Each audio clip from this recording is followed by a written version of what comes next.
कहते हैं किताब इंसान की सबसे अच्छी दोस्त होती है और किताब हमें वो मुकाम दिलवाती है जो शायद हमें कोई दिला नहीं सकता। पुस्तकों का मूल्य रत्नों से भी अधिक माना गया है क्योंकि वो हमें हमारी इनफाइनाइट पोजीशन पे ले जाकर के हमें एनलाइटन करता है। तो जैसे जैसे आप किताबें पढ़ते हो वैसे वैसे आप कुछ नया सीखते हो और जब आप कुछ नया सीखते हो तो आप अपने अंदर इम्प्रूवमेंट महसूस करते हो। लेकिन जब बच्चा किसी कॉम्पिटिटिव एग्जामिनेशन के लिए जा रहा होता है तो उसे किताबों की ज़रूरत तो पड़ती है, लेकिन किताबों का चयन, किताबों की चॉइस बहुत सोच समझ करके की जानी चाहिए। सो एक किताब कैसी होनी चाहिए, एक किताब में क्या क्या होना चाहिए, ये डिपेंड करता है कि आप किताब किस लिए ले रहे हैं। स्पेशली जब किसी बच्चे को कॉम्पिटिटिव एग्जामिनेशन के लिए प्रिपरेशन करनी होती है तो उन्हें किन किन बातों का ख्याल रखना चाहिए। सो ये वीडियो उन सभी बच्चों के लिए इंपॉर्टेंट है जो किसी भी कॉम्पिटिटिव एग्जामिनेशन की प्रिपरेशन करें। स्पेशली अगर आप में से कोई एक ऐसा बच्चा है जो CUET की तैयारी कर रहा है तो आपके लिए ये वीडियो बहुत इंपॉर्टेंट होने वाली है। सो जब आप अपनी बुक ढूंढने चलें तो आपको किन किन बातों का खास ख्याल रखना है, आइए देखते हैं।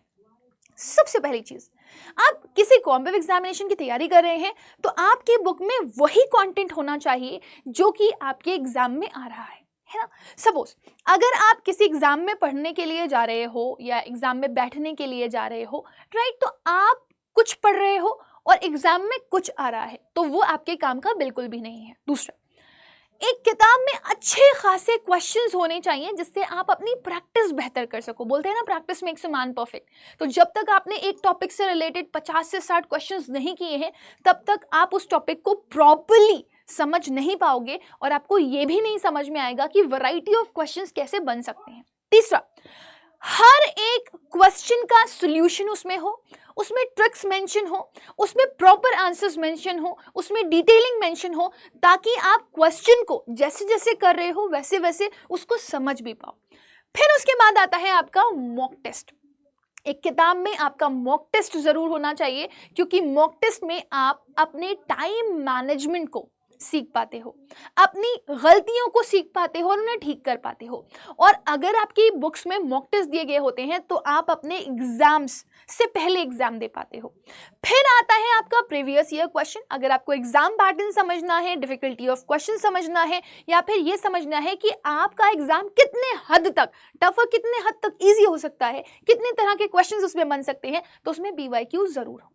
और स्पेशली जो भी बच्चा कंपटीशन की तैयारी कर रहा है उसको इन बातों का तो खास ख्याल रखना चाहिए।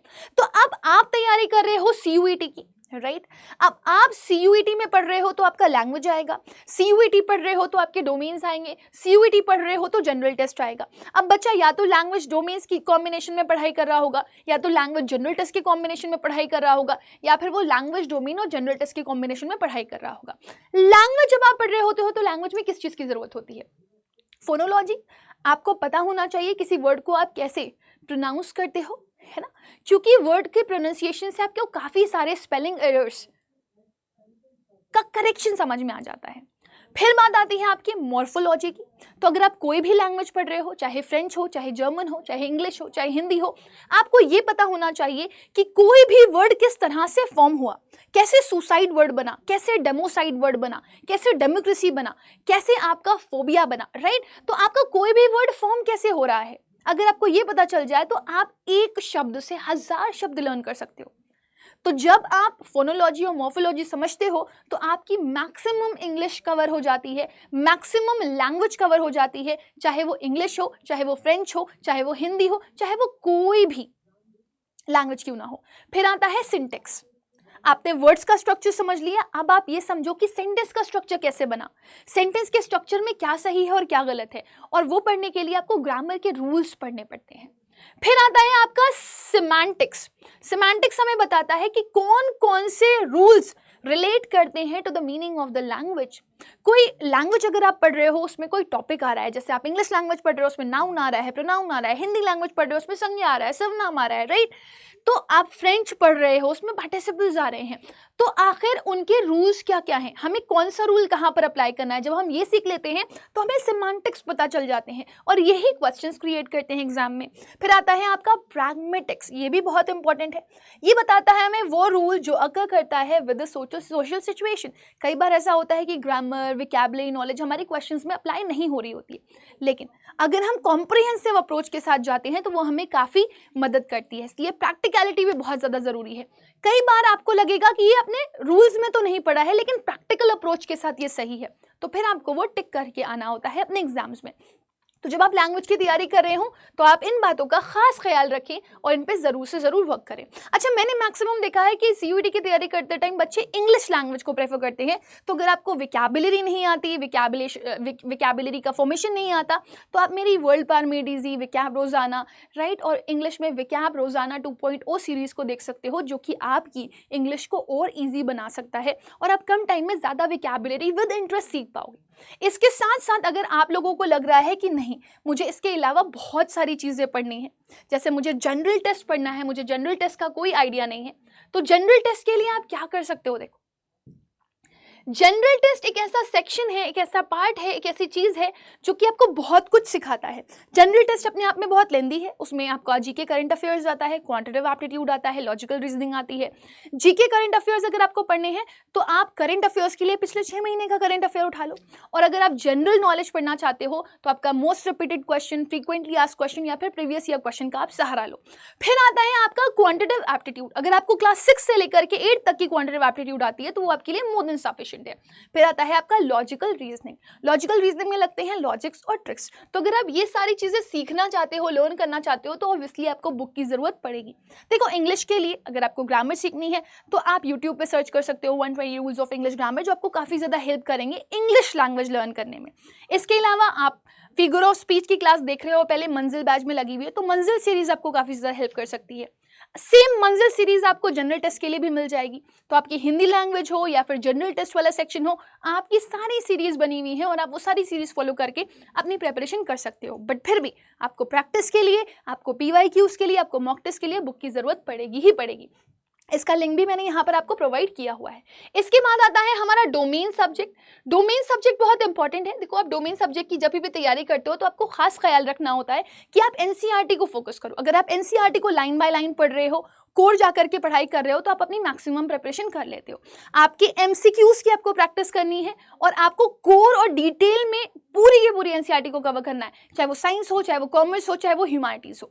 ऑल टोटल सिलेबस आपका अगर कहीं से आ रहा है तो वो एनसीईआरटी से आ रहा है। हाँ, अगर आपको एनसीईआरटी पढ़ने में दिक्कत आ रही है तो आप हमारे वाईटी चैनल्स का सहारा ले सकते हो। लेकिन फिर वही चीज़ आती है कि आपको प्रैक्टिस करनी है और प्रैक्टिस आपके लिए बहुत ज़्यादा इंपॉर्टेंट है। तो प्रैक्टिस के लिए आपके पास अच्छी बुक्स होना बहुत इंपॉर्टेंट है, ये मैंने आप लोगों को पहले भी बोला हुआ है, राइट।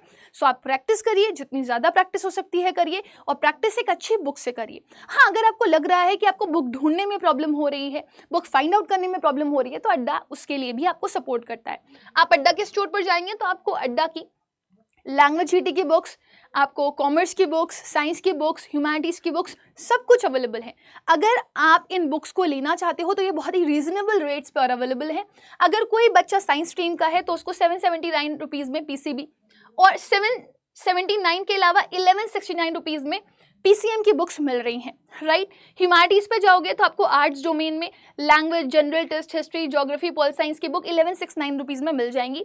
वहीं अगर आप जाते हो आर्ट्स डोमेन के लिए नॉर्मल बुक लेने के लिए तीनों सब्जेक्ट्स की, तो आपको वो 779 में मिल जाएंगी। तो अगर आप लैंग्वेज जीटी के साथ खरीदते हो तो 1169, और अगर आप नॉर्मली सिर्फ बुक्स को खरीदते हो तो आपको ये 779 की मिल जाएंगी। और अगर आप सिर्फ लैंग्वेज और जीटी की कॉम्बिनेशन में बुक खरीदना चाहते हो तो वो आपके 584 रुपीज़ की आपको मिल जाएंगी। तो करना क्या है आपको बुक खरीदने के लिए? कुछ नहीं, छोटा सा वर्क आपको करना है। आप अपने फ़ोन में अड्डा की ऐप ज़रूर डाउनलोड कर लो, क्योंकि अड्डा की ऐप आपको काफ़ी हेल्प करती है हर एक चीज़ में। अड्डा की ऐप जब अपने फ़ोन में डाउनलोड करते हैं आपको बहुत कुछ फ्री में मिलता है। आप जब अड्डा की ऐप डाउनलोड करते हैं तो आप अपने टीचर से कनेक्ट हो पाते हैं, क्योंकि वहाँ पर कम्युनिटीज़ हैं। आपको वाईटी के पीडीएफ्स मिल पाते हैं लाइव। तो अगर आपको बुक लेनी है तो उसके लिए आपको अड्डा के स्टोर पर जाना पड़ेगा। आप यूजीपीजी एग्जाम्स में जाओ, जैसे ही आप यूजीपीजी एग्जाम्स में जाओगे तो आप देखोगे यहाँ पर आपके पास science, arts, humanities, everything is available. तो आप एक सेक्शन उठा लो, ये ऊपर आपके बैजेस हैं, नीचे आपकी टेस्ट सीरीज है, उसके नीचे आपका वीडियो कोर्स भी अवेलेबल है। जो बच्चा लाइव वीडियो सेशंस नहीं ले सकता है, वो कॉस्टली पड़ रहा है उसको, तो वो सिर्फ और सिर्फ रिकॉर्डेड सेशंस भी ले सकता है। फिर आपके नीचे ई बुक्स आती हैं और फिर बाद में आती है आपकी बुक। सो आप यहाँ पर देख सकते हो बुक सेक्शन में आपकी सारी की सारी बुक्स जो हैं वो अवेलेबल हैं और आप देख सकते हो यहाँ पर आपको ये जो बुक्स हैं वो कितने कॉस्ट की मिल रही हैं। अब देख रहे हो ना, यहाँ पर देखो CUET के कॉम्बिनेशन में आपको विद इकोनॉमिक्स कितने की बुक मिल रही है, आपको ये पूरे ह्यूमैनिटीज के लैंग्वेज GT के कॉम्बिनेशन में बुक देखो कितने की मिल रही है। यहाँ पर आपका इंडिविजुअल एक एक बुक का अवेलेबिलिटी है। आप ये देखो 779 में आपको कंप्लीट ह्यूमैनिटीज की बुक्स मिल जाती हैं। तो अगर आपको बुक चाहिए तो आपको सिर्फ इसके अंदर एंटर करना है। आप देख सकते हो आपको 5 ई-बुक्स और 3 बुक्स यहाँ पर मिल रही हैं। तो आप बाय नाउ पे जाओ, आप कोड यूज करो Y484। अगर ये वर्क ना करे तो Y484S भी यूज कर सकते हो, बट आप पहले Y484 कोड यूज करोगे तो Y484 कोड पे आपको यहाँ पर मिल जाता है 37% का ऑफ, और अगर आप इसको अड्डा के स्टोर से लोगे तो आपको 1% और ऑफ मिल जाएगा। So go with the code 755 rupees में आपको ये बुक मिल जाएगी। इसमें आपको डिटेल में कंटेंट मिलेगा, ठीक है, माइंड मैप्स मिल जाएंगे, चार्ट्स मिल जाएंगे, बुक्स के पीछे क्वेश्चंस दिए गए होंगे, उनके सॉल्यूशंस आपको प्रोवाइड किए गए होंगे, प्रीवियस ईयर क्वेश्चंस भी मिल जाएंगे और मॉक टेस्ट भी मिल जाएंगे, और हर एक चैप्टर से रिलेटेड आपको 50 से 60 क्वेश्चन जरूर मिल जाएंगे। इतना आपकी प्रैक्टिस में अगर आ जाता है तो ये मोर देन सफिशिएंट है और आपको कोई भी दिक्कत फेस करनी नहीं पड़ेगी। हाँ, अगर आपको किसी भी तरह की कोई प्रॉब्लम या कोई इशू होता है तो आप मुझे मेल कर सकते हो on my mail ID that is rubaika.agha@adda247.com rubaika.agha@adda247.com। So with this let me just end the session. We'll meet again. तब तक के लिए bye, take care, God bless you all. और अगर आप कहीं पर भी कोई प्रॉब्लम फेस कर रहे हो तो आप मुझे आफ्टर द वीडियो बता सकते हो बाय राइटिंग दिस कि आप किस जगह से इस वीडियो को वॉच कर रहे हो। Thank you.